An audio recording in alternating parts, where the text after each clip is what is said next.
Muito bem. Vamos abrir nossas Bíblias, queridos, no livro de Gênesis, capítulo de número 1. Gênesis, capítulo de número 1. Nós vamos hoje dar início à nossa nova série de estudos doutrinários. Hoje é apenas a introdução dessa nossa série. Eu quero apresentá-la aos irmãos, falar daquilo que nós vamos estudar, aproveitar para convocar os que estão de casa a participarem conosco dessa nossa nova série. Nome de nossa série, o título da nossa série é Eu Sou, o que as Escrituras revelam sobre o ser de Deus. Então a gente vai aprender um pouquinho sobre o seu ser. Vamos ler o primeiro verso da Bíblia Sagrada, juntamente com o segundo, que diz assim: No princípio criou Deus os céus e a terra. A terra, porém, estava sem forma e vazia. Havia treva sobre a face do abismo, e o Espírito de Deus pairava por sobre as águas. Amém. O primeiro verso e o segundo verso da Bíblia Sagrada nos fala sobre um Deus que criou todas as coisas. E sobre isso nós já ouvimos muito falar.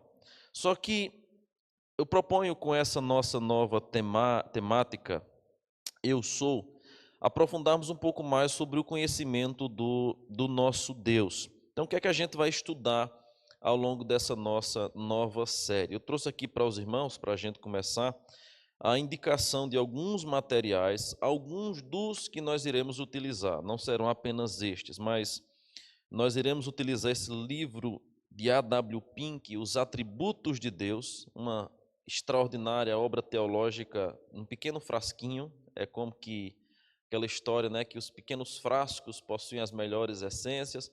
Então aqui um pequenininho livro, mas de uma profundidade gigantesca.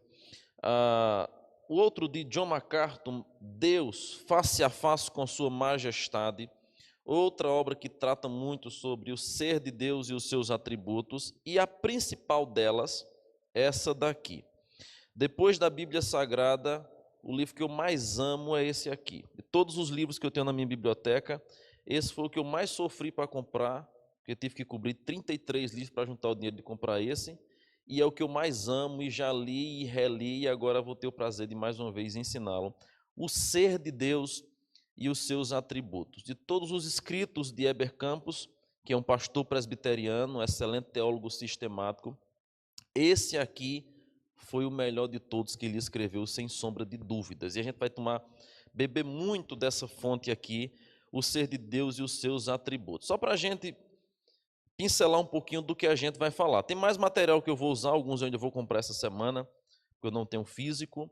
Mas nós vamos falar sobre a existência de Deus, o sensus divino. Nós vamos falar sobre os nomes de Deus, algo que a gente não fala muito.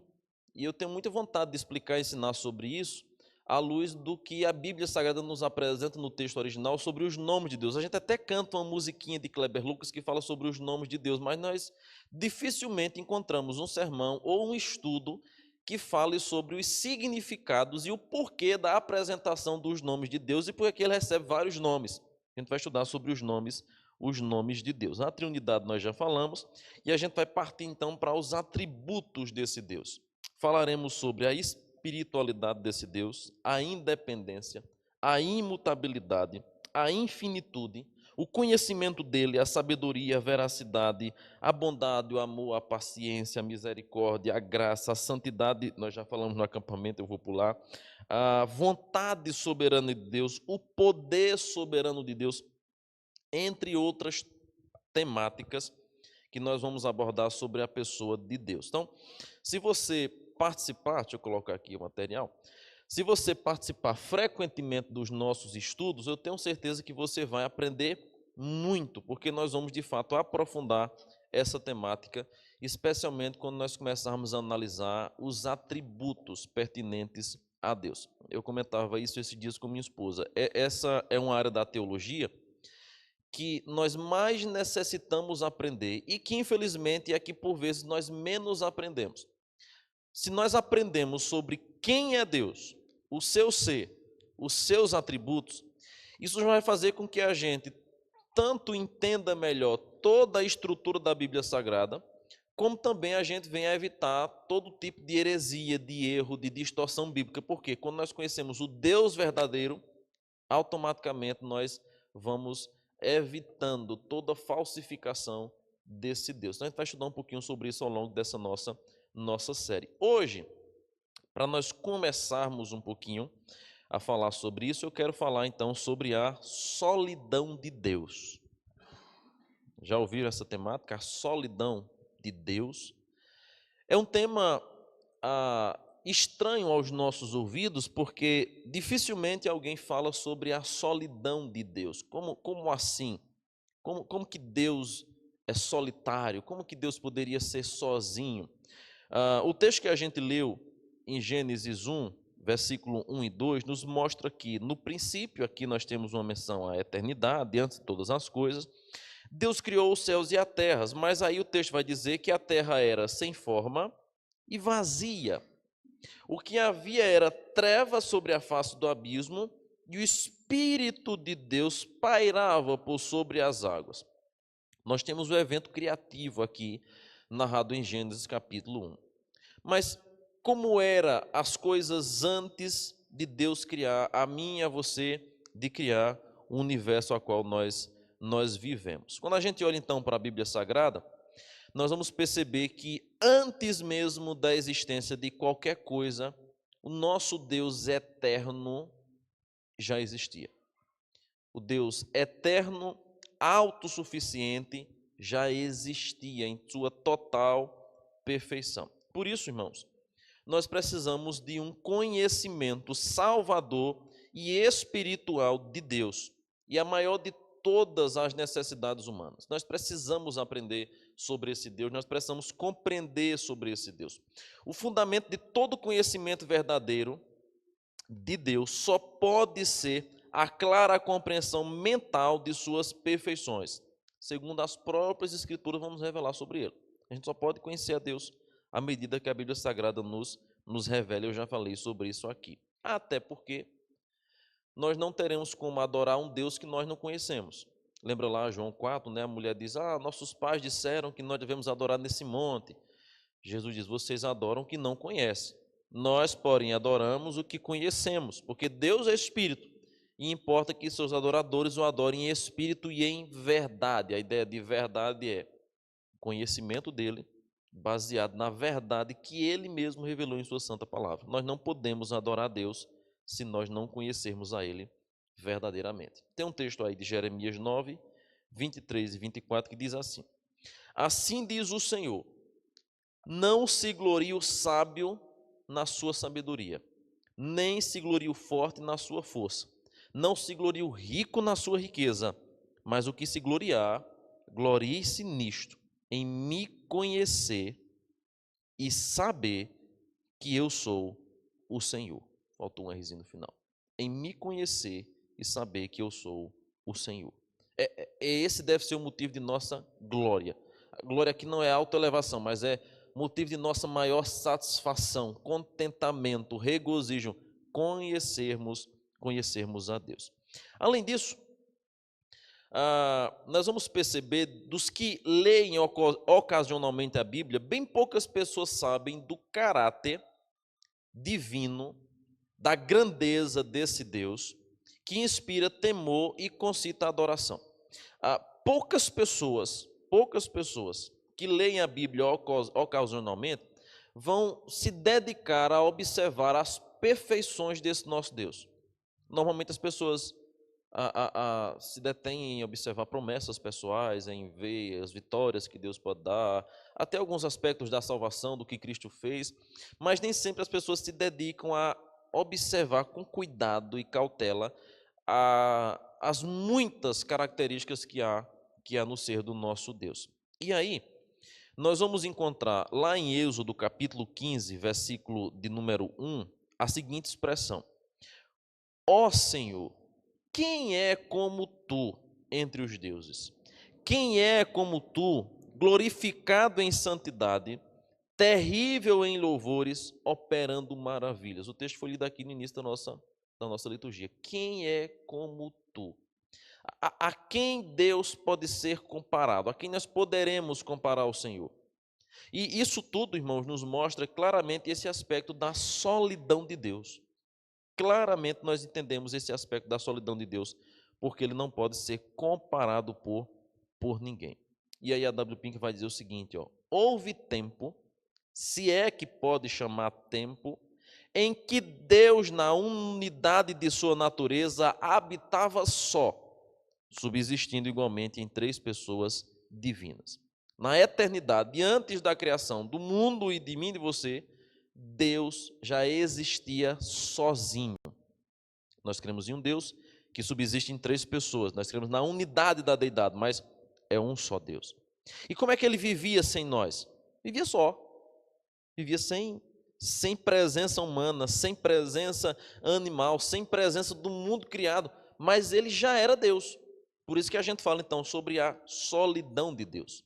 E na solidão de Deus, não existia céu, aonde hoje é manifestada a sua glória, Salmos 19, né? Os céus proclamam a glória de Deus.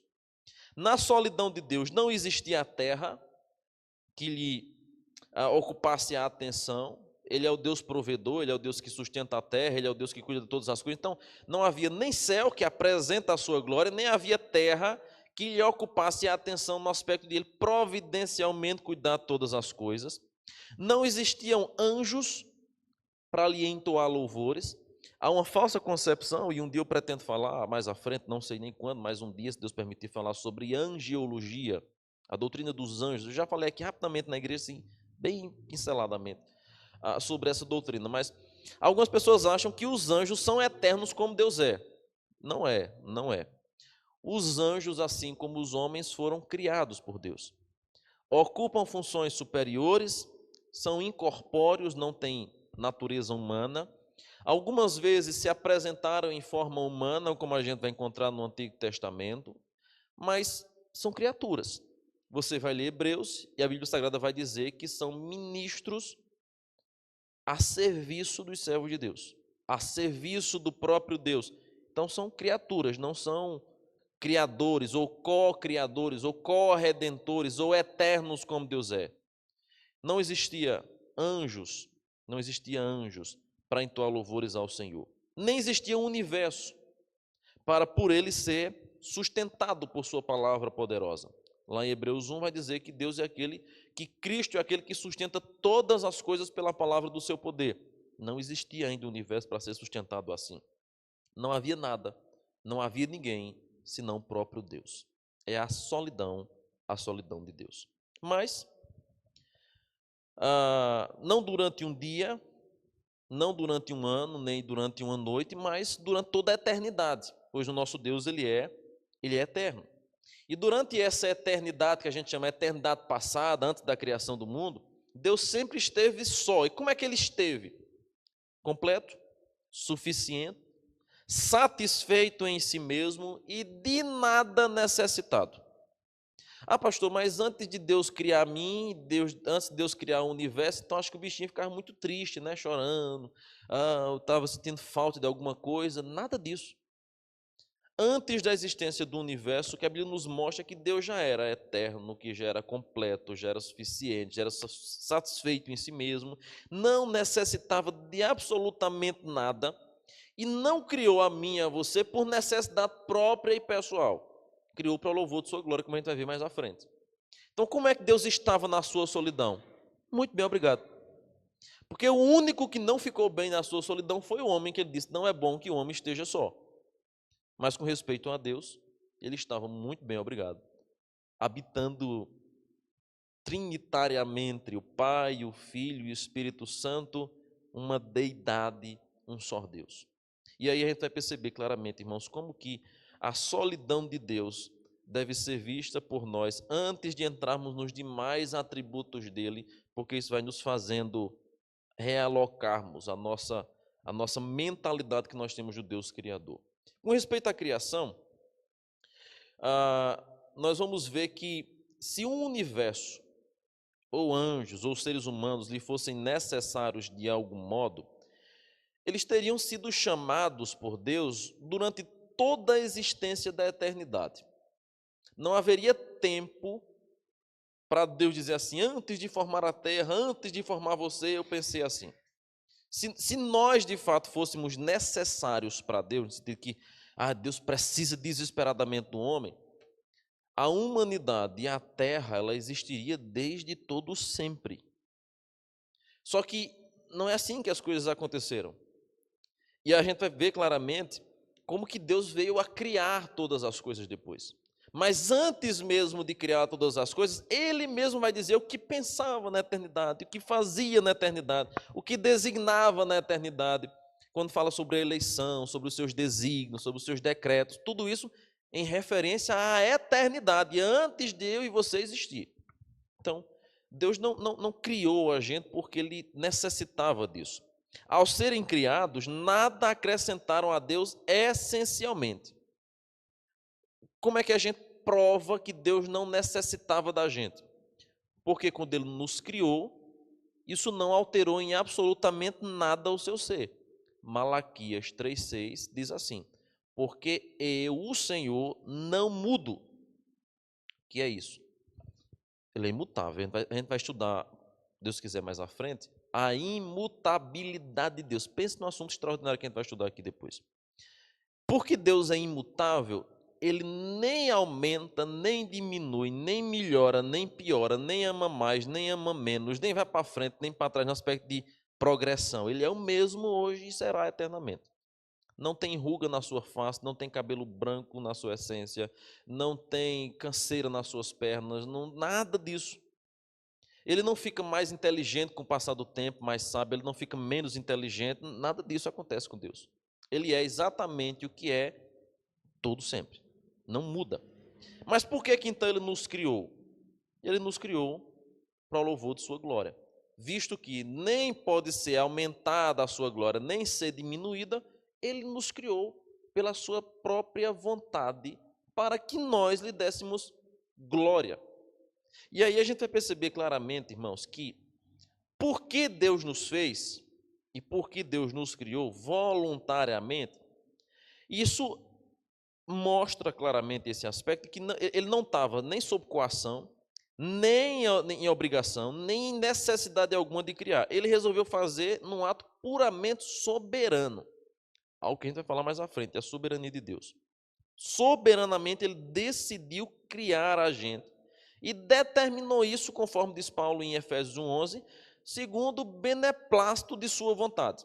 Ninguém chegou lá e obrigou, ninguém coagiu, não houve uma necessidade extrema, desesperadora. Ele desejou fazer isso e fez, no beneplácito de sua vontade. E nessa criação, nós vamos perceber que o fato de Deus criar foi simplesmente para manifestar a sua glória. Por quê? Veja aí, por favor, Efésios 1,5. Efésios capítulo 1, versículo 5.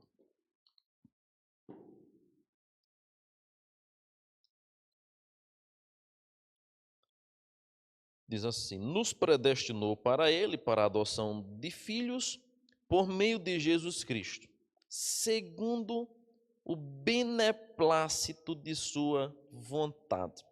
Aqui, nós vamos perceber claramente esse aspecto, de novo, do beneplácito de sua vontade. Versículo 11, que eu citei ainda agora, Paulo vai dizer o seguinte, nele, nos predestinou segundo o propósito daquele que faz todas as coisas conforme o conselho da sua vontade. A Bíblia sempre declara Deus criando o homem para a sua glória, segundo a sua própria vontade, segundo o seu próprio querer, sem coação, sem exigência. Por que ele fez isso? Simplesmente pelo beneplácito de sua vontade. Por quê? Ele não ganha nada, nem mesmo com a nossa adoração. Ou você acha que quando Deus criou você e a mim, ele ficou mais glorioso, mais grande? Não. Maior, melhor dizendo, mais grande não existe. Ficou maior do que é? Não. Ele continua sendo o mesmo. Deus não ganha nada, irmãos, nem sequer com a nossa adoração. Porque ele não precisa de glória externa de sua graça. Não precisa disso. Às vezes nós temos uma falsa concepção de quem é o nosso Deus, de quem é o grande eu sou, e a gente vai começar a quebrar alguns paradigmas errados que a gente tem de Deus. Então, assim, que se a igreja estiver reunida adorando a Deus, ele vai se tornar maior, ele vai ser mais engrandecido. Se mais pessoas estiverem reunidas para adorar ele, maior será o seu nome. Não, não será. Ele vai continuar sendo exatamente o mesmo, ele vai continuar sendo glorioso como ele vai continuar sendo Senhor como ele vai continuar sendo eterno como ele é, amoroso como ele é, justo como ele é.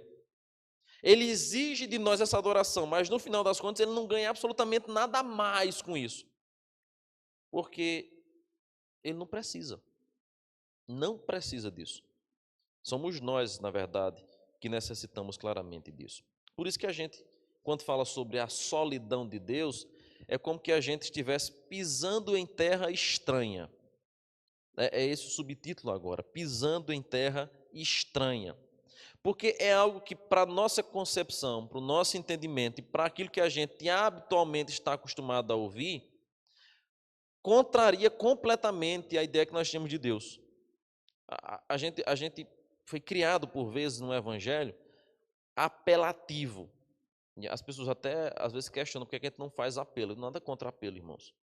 Mas algumas pessoas acham que, assim, a gente precisa estar apelando desesperadamente para as pessoas se renderem a Jesus, como se Deus tivesse, assim, um bichinho, coitado. Coitado, está chamando o povo para adoração. Não, não, não. Ele não precisa disso. Então, falar sobre a solidão de Deus é novo e estranho para muitos crentes, por isso, vamos ver progressivamente a sua grandeza, a sua independência, à medida que ele mesmo se revela nas páginas da Escritura. Quando a gente for analisando os atributos comunicáveis, incomunicáveis, as características da sua natureza, das suas perfeições, da sua soberania, a gente vai vendo assim, como que ele se revela a nós e como que isso mostra claramente a sua independência, a sua solidão, o seu eterno e glorioso ser. Vamos abrir para isso 3 textos iniciais que tratam sobre essa temática. Romanos 11, pedi para 3 pessoas diferentes abrirem esse texto. Romanos 11, 33 a 36, Jó 35, versos 7 e 8, e Lucas 17, verso 10. 3 irmãos aí, cada um lê um texto diferente, e a gente consegue agilizar mais assim.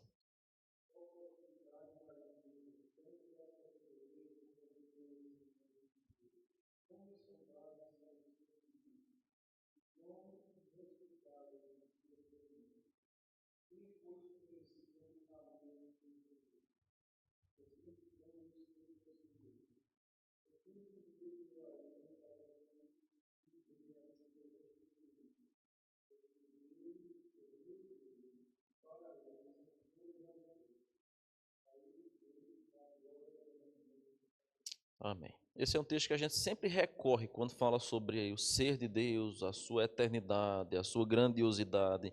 E aí Paulo vai declarar de maneira muito enfática, né, que não houve ninguém para lhe aconselhar. Por isso que na frase anterior, do slide anterior, eu mencionei esse aspecto. Deus não foi coagido a criar a gente. Não, ele não teve conselheiro para lhe dizer o que fazer. Não teve isso. Não teve isso. Jó 35, versículos 7 e 8.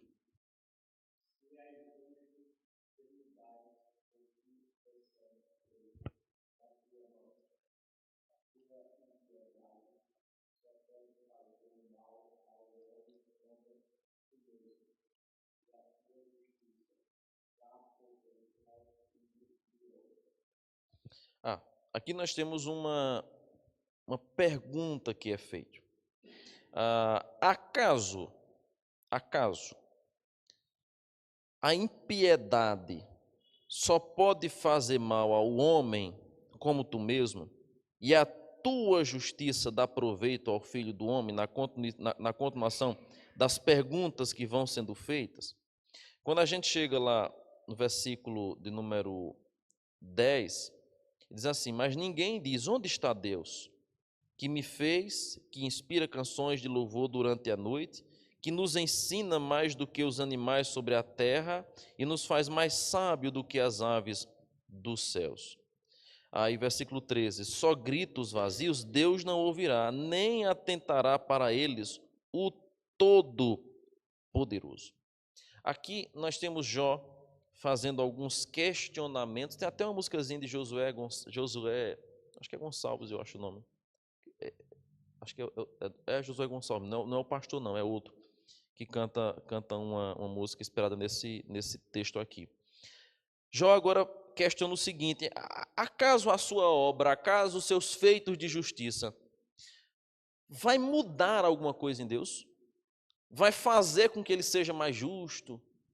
Ou que ele seja mais penalizado se você fizer o mal? Não, só gritos vazios, Deus não ouvirá, nem atentará para eles o Todo-Poderoso, vai dizer Jó. E o terceiro texto, Lucas 17, versículo 10.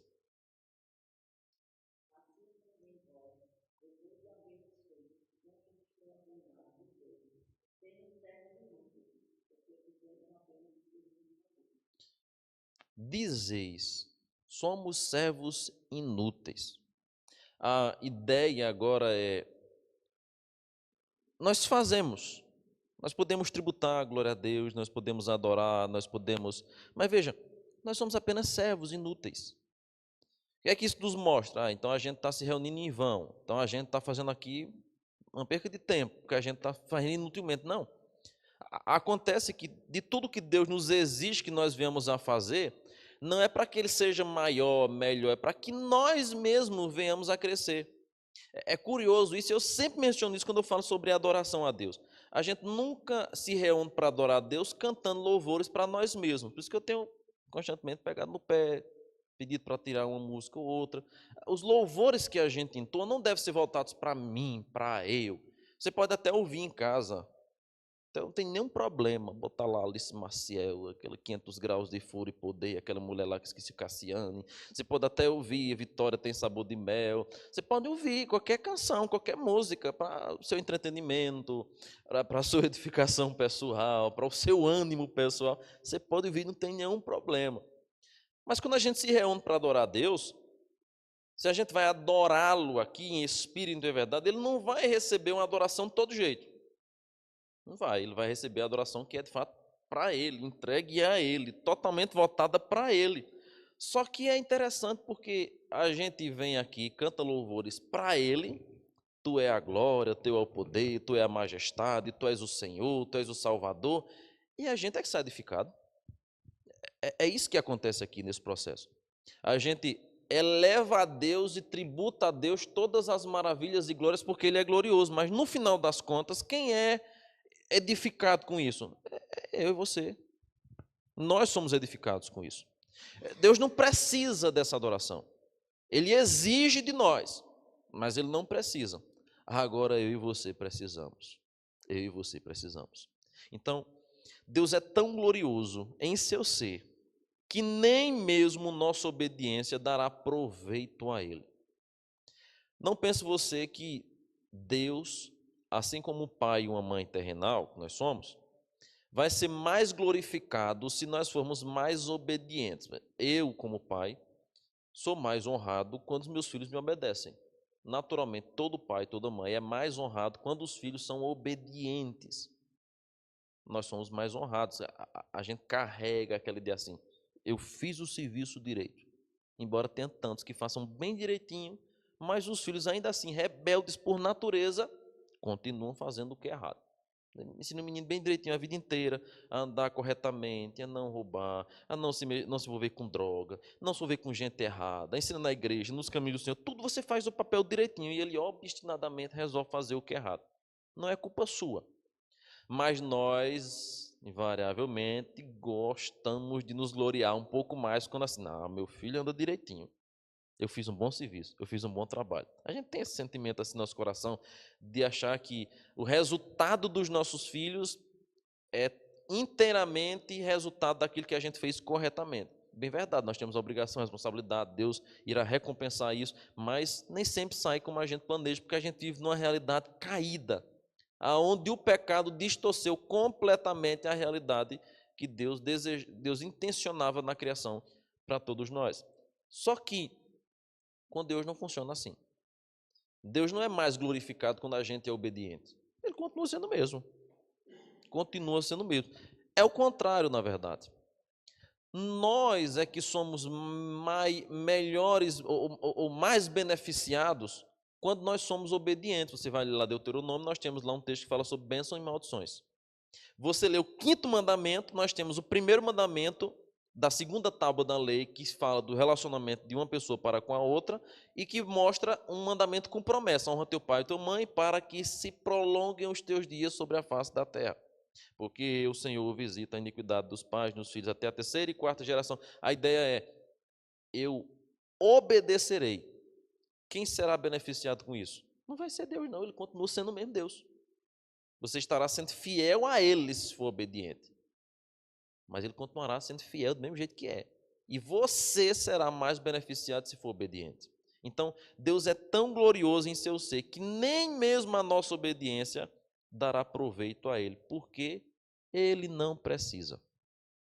A W. Pink, ele traz a seguinte declaração. A W. Pink é esse autor aqui, desse livrinho aqui, Os Atributos de Deus, pequenininho aqui.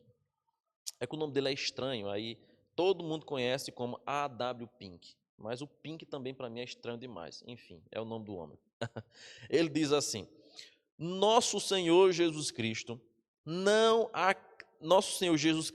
acrescentou nada a Deus em seu ser essencial e a glória essencial do seu ser, nem pelo que fez, nem pelo que sofreu. É certo, bendita e gloriosamente certo, que ele nos manifestou a glória de Deus, porém nada acrescentou a Deus. Essa frase é interessante, embora talvez pareça chocante para algumas pessoas, de que nem mesmo Cristo acrescentou algo a Deus.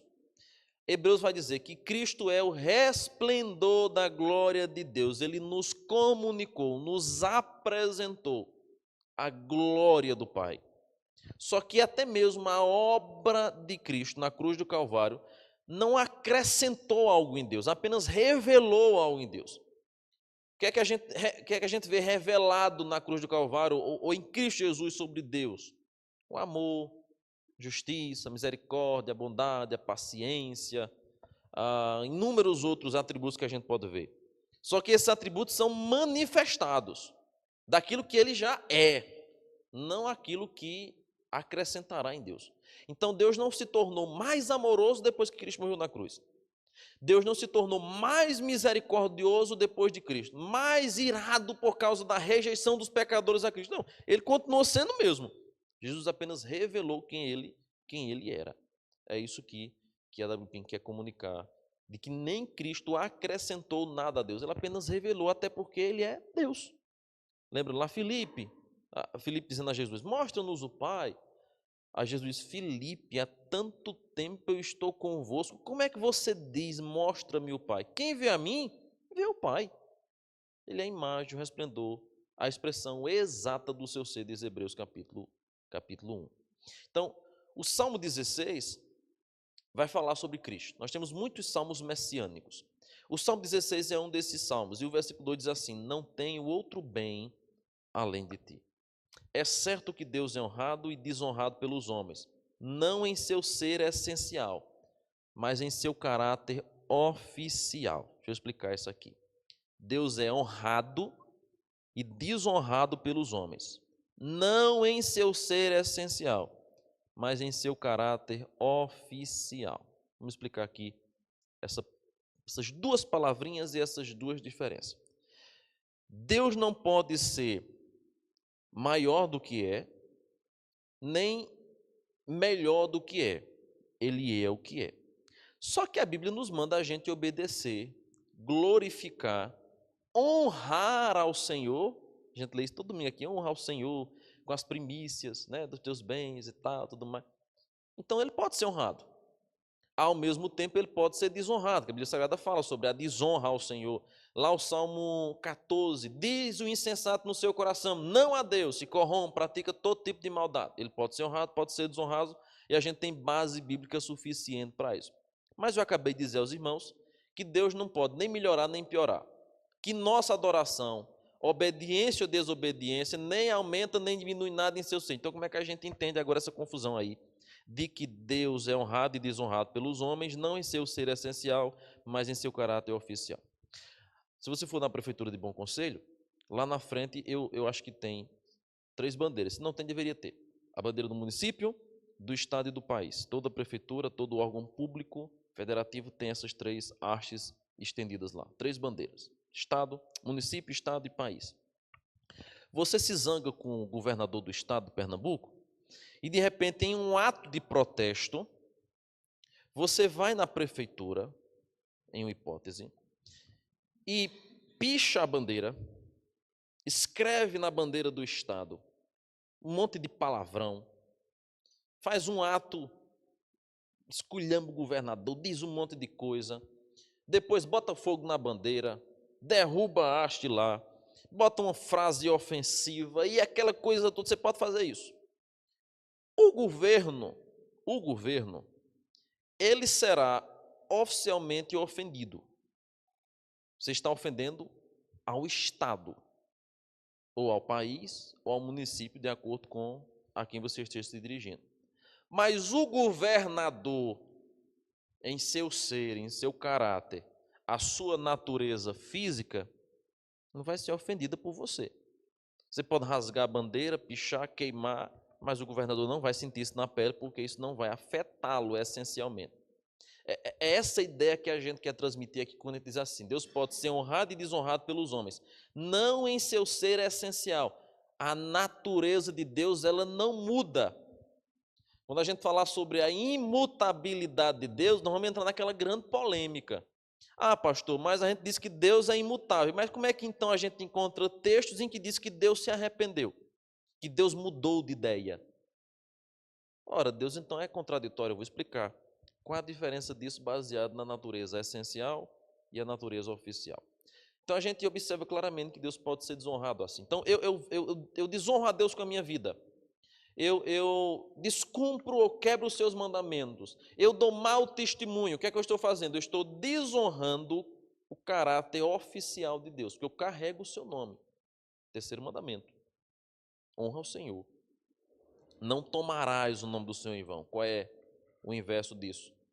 Esse é o mandamento, é a parte negativa, não desonrar. Mas qual é o positivo disso? Honre a Deus. Eu quebro o terceiro mandamento quando eu não dou bom testemunho, quando eu não pago minhas contas devidamente, quando eu não me visto corretamente, quando eu não falo honestamente, nem tenho uma linguagem sadia, quando eu sou imoral, quando eu cometo alguma atrocidade, seja lá o que for, eu desonro a Deus. Só que, essencialmente, Deus permanece o mesmo. Permanece o mesmo. Mas eu desonro o seu caráter oficial, que é o nome que eu carrego no seu reino. Então, a gente percebe claramente esse aspecto aí, de como que não há absolutamente nada que mude a natureza essencial, o ser de Deus. Não muda, não muda. Continuando, Deus poderia ainda ter continuado só por toda a eternidade. Ele vivia só, é a solidão de Deus, e ele poderia continuar assim. Inclusive, poderia até mesmo ter nos criado sem nos dar conhecimento de sua glória. A revelação de Deus, ela foi voluntária e mais, foi graciosa. Termos em mãos a Bíblia, ter sido comunicado aos homens pelos pais, pelos profetas e nos últimos dias pelo Filho, a vontade de Deus foi um ato de graça, um ato soberano, mas de graça em Deus se comunicar. Deus poderia ter nos feito e não ter nos comunicado sua vontade, e nós viveríamos tateando pelo mundo, tentando entender a vida, tentando entender as coisas, e mesmo assim, desapercebidos. Essa ainda é a situação dos que não conhecem a Deus, tentando achar o sentido para a vida, mas desnorteado porque estão alheios à palavra. Então fica tateando, fica procurando, fica tentando encontrar o sentido da vida, mas continuam vazios. Mas Deus nos revelou graciosamente a sua vontade em sua palavra. Ele era perfeitamente bem-aventurado em si mesmo, antes de ter sido chamado à existência a primeira criatura, e que são para ele todas as criaturas. Até mesmo agora, o que é que continua sendo para ele as suas criaturas? Vamos ver agora um texto que de vez em quando a gente lê aqui, Isaías 40, 15 a 18. Eu não me canso de ler esse texto de Isaías 40. Quanto mais eu ler esse texto, mais eu mergulho na profundeza do nosso Deus. Agora, apenas o verso 15 ao 18, que é para a gente meditar aqui nessa particularidade. Eis que as nações são consideradas por ele como um pingo que cai de um balde, e como um grão de pó na balança. As ilhas são como pó fino que se levanta. Nem todo o Líbano basta para queimar, nem os seus animais para o holocausto. Todas as nações são perante ele como coisa que não é nada. Ele as considera menos que nada, como um vácuo. Aqui é, mesmo após a criação, e agora na atualidade, o que é que as criaturas são para Deus? O que é que eles são para Deus mesmo agora? Elas são como nada, menos do que nada, como um vácuo. E aí o verso 18 diz: com quem comparareis a Deus? Ou que coisa semelhante confrontareis com ele? Porque o nosso Deus é suficiente em si mesmo. Veja, não é você, é as nações. O texto está falando claramente de toda a população na face da terra, que para Deus é nada, menos que nada, como um vácuo. Se todas as nações reunidas para ele é menos do que nada, por que você acha que é alguma coisa? Está entendendo agora a situação? Por que Deus, na sua solidão, antes de nos criar, era suficiente em si mesmo, de nada necessitando? Porque mesmo após ter nos criado, ainda assim ele vai dizer que não necessita de nada nosso. Nós não precisa da gente. Então, esse negócio de querer chamar a atenção de Deus, de querer... é uma concepção errada que a gente às vezes tem, que a oração muda a mão de Deus, move o seu coração, de que a gente tem poder para determinar, que a gente tem que exigir os nossos direitos, que a gente deve fazer isso, que Deus tem a obrigação de dar retorno. Tudo isso é baboseira e fruto de uma ingenuidade bíblica. Porque não existe isso. Deus não está obrigado a fazer nada por mim e por você. Deus não está obrigado a responder minhas perguntas. Tem gente que quando passa um trauma na vida, perde alguém, uma decepção assim, eu só faço isso. Agora, se Deus vier a mim... Eu já vi muito isso, irmãos. Uma vez conversando com um irmão que havia se decepcionado, não havia se decepcionado bem assim, tinha tido um problema, parece, no casamento, faz tempo isso. Parece que tinha tido um problema no casamento, e ele tinha... Por causa desse problema no casamento, gerou um outro problema com algum irmão da igreja. Ele se chateou e deixou o cargo dele lá, sei lá como foi. E eu sei que na conversa que eu fui ter com ele, para ele voltar para a igreja, voltar a assumir as funções, ele disse: olha, eu só volto um dia a assumir minhas funções se Deus vier a mim e disser: você tem que fazer assim, assim, assim.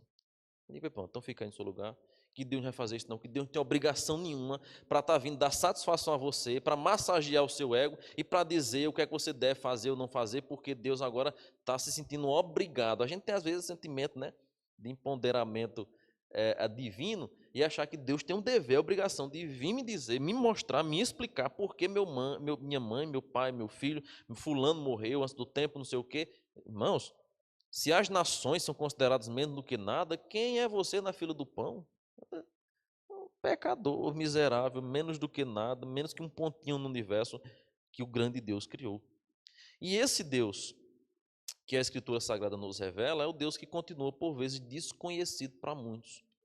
Paulo vai dizer em Atos 17, 23, que aqueles homens estavam adorando o Deus desconhecido. Aí Paulo diz: agora eu vou apresentar a vocês esse Deus que para vocês é desconhecido, mas para mim não é não. Então Paulo começa a explicar a eles a palavra, pregar-lhes o evangelho, confrontando a idolatria ali no Areópago. Diante disso, o que é que a gente pode aprender, para a gente concluir hoje essa nossa introdução, sobre a solidão de Deus? 4 liçõezinhas básicas aí. Primeiro, a solidão de Deus nos ensina que Ele independe de nós. Deus independe de nós. A sua existência ou não para Deus independe. Não vai alterar absolutamente nada na agenda, no seu ser. Segundo, A solidão de Deus nos ensina que dependemos de Deus e que não temos autoridade sobre Ele. A quem comparareis o Senhor? Romanos 11. Quem foi o seu conselheiro? As nações são como nada. Nós não temos autoridade sobre Deus. Não temos. Jó tentou fazer isso. No seu livro ele faz 60 e poucas perguntas. No final Deus só faz uma. Aí Jó diz assim: eu bem sei que tudo podes. Eu só te conheci de ouvir falar, mas agora eu estou vendo, então agora eu me submeto à tua vontade. Terceiro, a solidão de Deus nos ensina, irmãos, a necessidade que temos de nos aproximarmos dele frequentemente. Ele não tem a obrigação de se aproximar da gente, embora esteja próximo. Mas é nós que precisa estar juntinho dele. Nós é que temos essa necessidade, porque ele independe. Ele sem eu e você continua sendo o mesmo. Agora eu e você sem Deus, já era. Como diz a lei, liquidados. Em quarto lugar, a solidão de Deus nos ensina quão grande é o Deus a quem nós servimos. Tudo isso volta a redundar mais uma vez na sua glória. Ele é grande, ele é glorioso, ele é poderoso. Por isso a frase final é: o homem existe, mas Deus é. O homem passou a existir porque Deus o criou. O homem passou a existir porque Deus o formou, mas Deus não.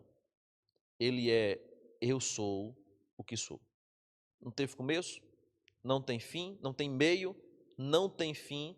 Ele continua sendo o mesmo, continuará para todo sempre sendo o mesmo Deus, o que disse a Moisés: diga ao povo, o eu sou o que sou, o enviou. Esse é o nosso Deus. É o Deus que a gente vai aprender daqui para frente mais algumas características dos seus atributos comunicáveis e incomunicáveis. Eu tenho certeza que nós seremos muito edificados ao longo de nossa série sobre o eu sou. O que as Escrituras nos revelam sobre o ser de Deus. Alguma pergunta sobre a solidão de Deus? Não? Então, ficar em pé. Vamos orar encerrando esse nosso momento introdutório de estudo.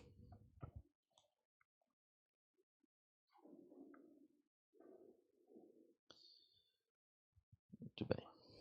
Pai amado, muito obrigado pela tua palavra, obrigado pelo teu ensino, obrigado, Senhor, porque fomos criados pela tua graça, pela tua misericórdia e insondável favor.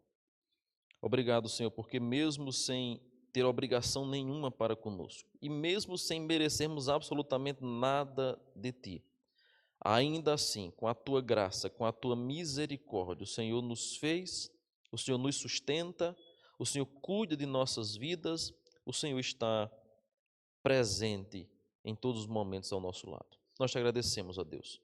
Pedimos que o Senhor nos ajude, nos abençoe ao longo dessa nova série que nós iniciamos, que possamos aprofundar o nosso conhecimento, mas também o nosso desejo de viver cada dia melhor para o louvor de tua glória. Nós oramos assim, Pai, em nome de Jesus. Amém e amém.